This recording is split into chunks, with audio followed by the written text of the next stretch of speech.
আসসালামু আলাইকুম। আজকে আমার একটা ছোট্ট বাচ্চার সাথে পরিচয় করায় দিব। আলহামদুলিল্লাহ।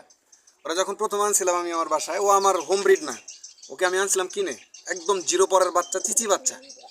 তো ওরা জিরো পরের বাচ্চা আনার পরে আমি আমার সেটা মোটামুটি লালন পালন করি, বড় করি, দেখাশোনা করি। তো এখন আল্লাহর রহমতে 3 পরে গেছে, মাত্র 3 পর। হ্যাঁ, তো জিরো পর থেকে ও এখন 3 পরে আছে আলহামদুলিল্লাহ। তো 3 পরে আমি যখন ওকে প্রথম আকাশ দেখাই, ও প্রথম দিন খুব একটা বেশি উড়ে নাই, মানে জাস্ট হচ্ছে চারপাশে একটু ঘুরে ঘুরে দেখছে। তো দ্বিতীয় দিনও উঠছে, আমার মনে হয়েছে যে ও আর নামবে না, এতটা উপরে উঠছে।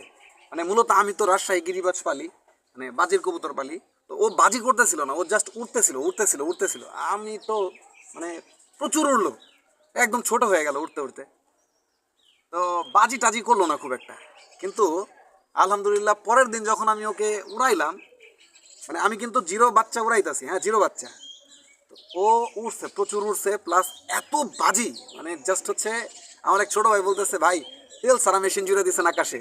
হ্যাঁ, এই হচ্ছে আমার এই বাচ্চাটা। আর এর কিন্তু কালার একটু অন্যরকম। আমি ওকে মানে আপনারা এই মুহূর্তে আমার হাতে ওর যে কালারটা দেখছেন, ও কিন্তু এই কালার ছিল না। ও ও যখন আমার কাছে বাচ্চা আসছিল, জিরো পরের বাচ্চা আসছিল, একদমই জিরো, তখন ওর কালার ছিল হচ্ছে সাদা আর কালোর ছোপ ছোপ। মানে এদিক দিয়ে কালো কিছু লোম ছিল, কালো কালো ছোপ ছোপ। তো এখনও কিছু ছোপ আছে, যেমন এই যে পাকনার এই যে হালকা একটু কালো, ক্যামেরা দেখা যাচ্ছে কিনা জানি না, হালকা একটু কালো আছে।